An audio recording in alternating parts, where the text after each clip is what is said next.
cap, where we have taken construction from above it and put it under it. Simple thing. Okay. I believe I support that. I don't support the sales tax that's on the borough ballot right now. And I think I support, my understanding is unification, consolidation, and merger are three very different things. Amen. And so I support the idea of thinking about combining, forming into one government. But I'm not prepared to say it's unification, or it's consolidation, or merger, because from what I understand, they're very different, and I would hate to say yes and have that be something that's not doable. Why do you support it? That was my, if you support it, why? I get very frustrated with living in the city, and there's a reason that I live in the city, because I appreciate the services that the city offers, police and fire. I get very frustrated that people that live outside the city use city services, but they don't pay for those services. So it seems to me, now I'm talking to, everyone drives on city roads. If you have a heart attack in the city or an accident in the city, even if you live in the borough, an ambulance is going to come, a police car is going to come, and I'm paying for that out of my property taxes. No, they're paying for their ambulance, dear. Ask me. My understanding is that when the police respond and the fire department responds, that's a city responsibility. And so it's coming out, I don't know who else is paying for it. Ambulance, I said. You said ambulance. I said no.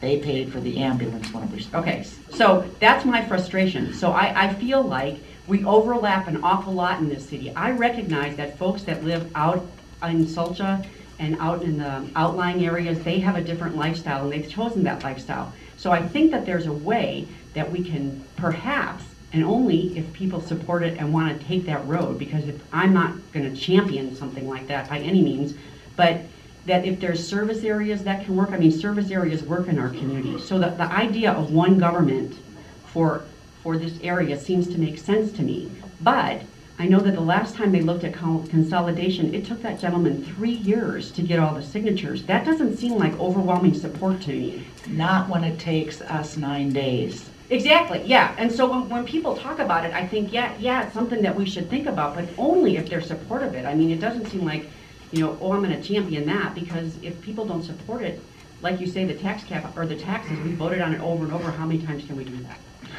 Yeah. As many as the idiots put it out there before us, and I'm sorry. But no, I'm sorry, but that, I don't mean to be rude, but it takes somebody with it, whose elevator doesn't go all the way to the top to keep doing this. Thank you very much. Now we go to Frank Turney and the three questions of the tax cap, sales tax, and unification. If so, why? Yeah, I do not support a sales tax. I do support your tax cap. Also, I do not support unification, but I do support consolidation. And I think we got to get this talking about two entities. You're right. I will work toward creation of some type of commission which will come up with an economically responsible plan for consolidation of the city and the borough governments. In 2002, the consolidation was a top issue at Leaders Forum. There's a cross-section of people in this community came together, and that was the #1 topic.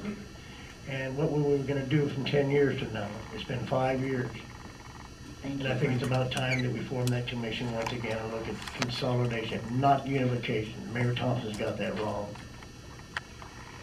Thank you, Frank Turney. And we go to Joe Fields. I'm not familiar with your specific language in your proposal. The tax cap, or the tax cap has worked well to constrain spending, so I'm in favor of the tax cap, but I'll have to look at yours to make sure I understand the difference. Sales tax, no, it's very aggressive, does not work well. The other one, and I appreciate Frank Turney's... No, my question is unification. That's what's being tossed out now. Well, I think I responded to the paper saying that there's a history of attempts to consolidate, unify, and merge, and you don't see it happening successfully in the last century.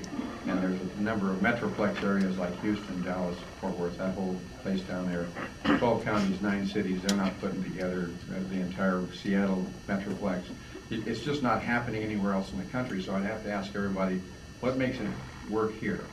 And if you can come up with an answer to that, I would say make it a municipality of Fairbanks similar to Anchorage. I remember when George Sullivan put together the municipality down there, and he had reluctant entry by Eagle River and Chugiak, and now they mostly would like to get the heck out.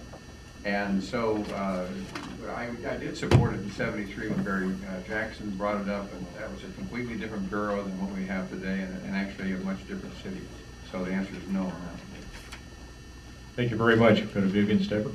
Yes, I support the amended cap. I have never supported sales tax. I didn't support it when I ran on council. It is regressive. People do, oh, I guess I'm not supposed to go further than no, excuse me. And then I do not support the unification. Thank you very much. Thank you. Sir, go ahead. Folks, two related questions. One, how intensively do you expect to work as mayor? That is, how many hours a week do you expect and intend to work, to put into your job?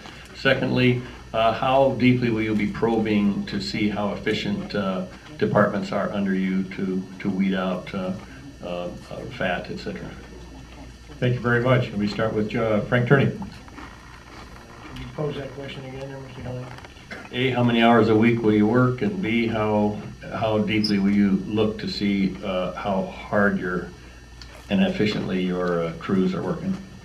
Knowing me, I'd be working 24/7. No, I have no interest in any financial gain if I was mayor. In fact, if elected, I would not accept a compensation greater than that of a city's lowest paid employee. I'd like to get back, if you want to really be a mayor of Fairbanks, really concerned about the people of Fairbanks, get back to the Bill Wally days. I think he was given a minimal fee to be the mayor here. Is your microphone open? Yeah. Your microphone is a little distant, I think. Can't hear you. Yes. I say when Mayor Wally was here, I think he was just given a minimal pay. I think it was something like $500 a month as mayor. You know, and I think he was really concerned about the plight of the people in the community. And I'd like to see get back to that. Or, like I say, compensation greater than that of a city lowest employee, whether it's a custodian in the city. I think it'd be the same wage as the mayor. And then I think we can determine whether he's really dedicated to running the city or not. But as for a clarification, when that occurred, when Bill Wally was mayor, I believe we had a city manager. Are you advocating a yes, city we manager? did. Are you advocating a city manager type of government? I really contemplated and seriously looking at getting back to some of the experience, how to run the city. I would probably go for a city manager. Okay, thank you very much. Now we go to Joe Fields. Repeat the questions, please. How many hours a week do you commit or intend to work, and how deeply will you watch your government to see how you weed out fat, and how closely, how closely will you watch government for efficiency? Well, my experience has been hands-on in the businesses I've been involved with. One, I usually work about 6/12s to begin with. I don't really have a difficulty differentiating between when I'm working and when I'm not working. So says my wife. But so I would imagine I'd be there pretty much constantly. And as far as looking at the structure of the city and how it's, whether it's fat or lean in some spot, that's exactly what you have to do as a good manager. You have to bring all the elements out into the open, and in a public operation such as this, you have to bring that out in the open as much as you can and still keep the legal competences that are required in some areas. But the rest of it should be completely transparent so people know what's going on in every department. And there should be an active involvement by the citizenry in some of that overview.